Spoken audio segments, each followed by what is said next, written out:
Hi Leo, ito na po ang inyong reading. Kukuha po tayo ng ilang guidance advice messages para sa inyo. Para po ito sa darating na full moon and lunar eclipse in the sign of Virgo ngayong March 3, 2026. So ito pong reading na ito ay combination of tarot and astrology. Baka sakali ay meron din akong ma-share sa inyo ng ilang info tungkol dito. Leo energy tayo. Leo, para sa mga Leo na maaaring makapakinig nito, ano nga asahan nyo? Ngayong darating na full moon lunar eclipse, message po. Energy check tayo. Leo energy. Hopefully, maging straightforward lang po tayo. Sa darating na eclipse na ito ngayong March 3, anong parating, anong asahan? Guys, excited ang baraha. Hindi natin pipigilan. Siguro kaya bumagsak yung mga yon ay hindi para sa inyo. Huwag na natin kunin yung iba. Hindi nakalaan. Add na lang ako. Nagtatalunan ang inyong mga barahay, Leo. Excited. Queen of Swords, Ace of Cups. Isa-isahin po natin. Sandali ha. Page of Cups, the High Priestess. 3, 8 of Swords, 9 of Wands. Sige po. Mag-add na lang po tayo ng isa pa. Ito talagang nakalaan para sa inyo. The Stand card. This is a sign of Leo. Huli man at magaling, aangat din. May pag-angat pa rin, Leo, yung inyong mga kalakasan. Kita mo, may leon dyan. Ikaw na yan. Pakita natin sa live. Tayo po ay live na live. Strength. Sa Major Arcana, it's in the 8th house. Connected yan sa money. At ito pong darating na full moon na ito, in the sign of Virgo, regardless sa zodiac sign, it will highlighted your second house of money rin. Yes po. So, may ilang magandang possibilities po ako nakikita along with your other cards ha. Yes, I see healing, recovery, financial recovery. Leo, i-claim na natin ito. If ever, lalo pa nito mga nakalipas, ay mailang challenging kang kinaharap pagdating sa kaperahan mo. Na ito yung mga yung mga ilang laban na tanging ikaw lang yung nakaalam. Kumbaga, minsan natatalo, na ipapanalo, isang sakripisyo. Pero huwag kang panghihibabawan ng pangamba, pag-aalala, huwag kang mag-overthink. Hanggat alam mo sa sarili mo, focus lang tayo sa kung ano man yung gusto mo pang ma-reach sa goal mo. Gaano man minsan, sinusubok talaga ang iyong kakayanan, the strength card. Actually, kung ikay napapanghinaan ngayon, para sa ilan, kasi iba-iba po tayo sa proseso ng healing na aking nabanggit, kung paano kayo maghihilom, paano magiging okay kayo physically, mentally, emotionally, or financially, kasi ito pong darating na full moon again, it will highlighted your money sector. Yes, iba-iba tayo, pero sabi ko nga, huwag niyong susukuan ang bataan. Bataan mo dyan. Yung mga pangarap niyo ha, may mga bagong simula. Kaya kayo, kaya niyo pinagdadaanan yan kasi alam niyang kaya niyo. Mapanghawakan niyo. Kailangan dumaan kayo sa proseso niyan.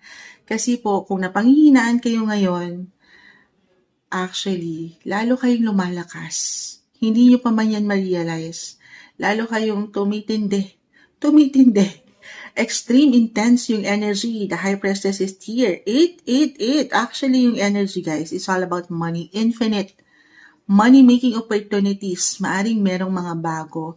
Alam ko, matamis na naman ito, pero i-claim na natin, Leo, na may pag-angat, may pag-increase, or may pag-level up sa inyong buhay, lalo pa po sa kaperahan. Again, it will highlight that your second house. Connected po yan sa wealth, your money sector. Diyan po pumapasok, guys, no?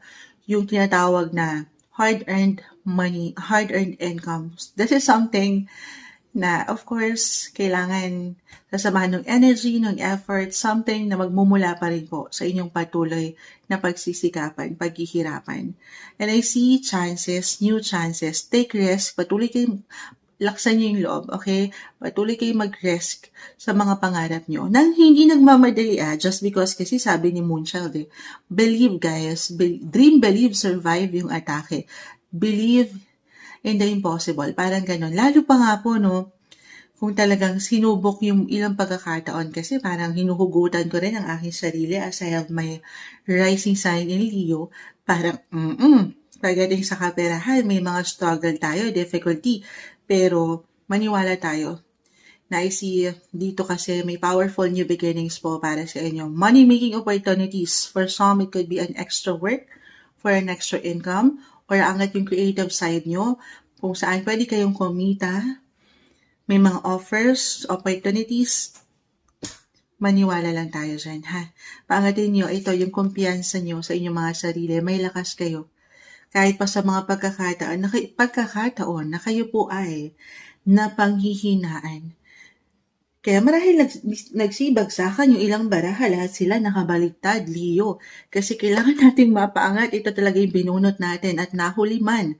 Huli man at magaling, ay na may pag-angat rin. Huwag niyo susukuan yung mga pangarap niyo pa. Okay, as long as nandito kayo ha, maging totoo. Patuloy na maging totoo sa sarili, sa mga ginagawa niyo. Yes, dito tayo sa balance, walang pagkakulang, pagkasobra. Strong emotions, extreme intense yung aking nakikita. Kung kailangan niyo talaga ng, ayan, alin yan, medyo overwhelming, if ever, andito pa rin kayo sa healing process, Leo, sa ilang pinagdadaanan nyo, again, tayo po ay general message, just only take what resonate physically, mentally, emotionally, financially, or even spiritually. Meron po kayong gabay, ha? Ano man dyan. Especially nga po, halimbawa, sa finances nyo, napakahalaga ngayon if ever naguguluhan kayo or may ilang komplikado pa rin kayong kinakaharap, very important to talk, to ask for someone na matatawag niyong guide, a mentor, a counselor, or financial advisor if ever, or kung connected ito sa inyong emosyon, a counselor nga, mentor, guardian, kahit sa simpleng pagpapayo, hindi kayo nag-iisa.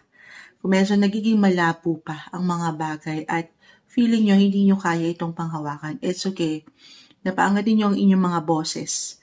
Iba pa rin kahit paano ay merong someone na nandyan. Alam mo yun, kahit sa simpleng payo para magising tayo sa katotohanan. Gusto niyo yun?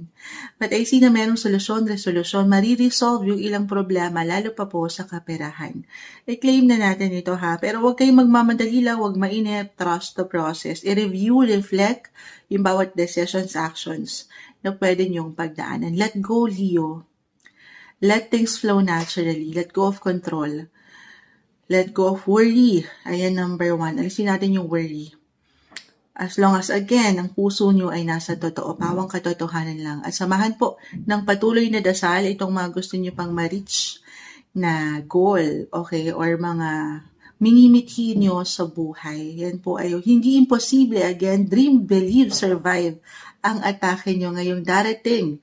Ito yung epekto na maring iwan sa inyo ng full moon lunar eclipse ngayong March 3, 2026. Mensaheng gabay lamang po, Leo.